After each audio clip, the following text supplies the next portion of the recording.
প্রিয় মৎস্য খামারি ভাই বন্ধুগণ, আসসালামু আলাইকুম। তো আশা করি সকলেই ভালো এবং কি সুস্থ আছেন।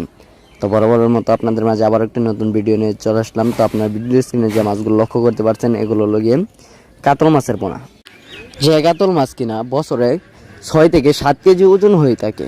আর এই মাছ চাষে সফলতা আসবে, এটা 100% গ্যারান্টি।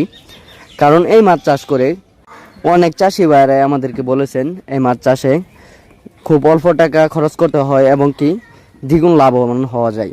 তো আপনারা যারা এই কাতল মাছ চাষ করতে চান, অবশ্যই আজকে কাতল মাছ চাষ পদ্ধতি নিয়ে কথা বলবো। তো অবশ্যই ভিডিওটা ফুল দেখবেন, কেটে কেটে দেখবেন না। তো এই কাতল মাছগুলো আপনারা কিভাবে চাষ করবেন? এই কাতল মাছ কিন্তু হয়েছে পুকুরের উপরস্থলের মাছ। এই মাছের কিন্তু খুব বেশি একটা খাবার লাগে না। আর আমরা জানি কাতল মাছের মুখ খুব বড় হয় এবং কি এই মাছ উপরে ভেসে পানি খায়। তো এই কাতল মাছগুলো আপনারা কিভাবে পুকুরে চাষ করবেন?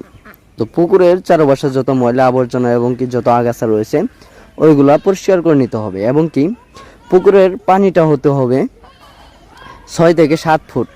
কারণ এই মাছগুলো যত বেশি পানি পাবে তত তাড়াতাড়ি গ্রোথ বাড়বে। তো তারপর আপনাদের যে কাজটা করতে হবে সেটা হলো গিয়ে পুকুরে যদি কাদামাটি বেশি হয়ে থাকে তাহলে ওর ফলে কাদামাটি কিছুটা কমিয়ে নিতে হবে। কারণ কাদামাটিতে গ্যাস হয়ে দেখা যায় যে কোনো কার্প জাতীয় মাছগুলো কিন্তু মারা যায়। তাই পুকুরের কাদামাটি কমিয়ে নিতে হবে।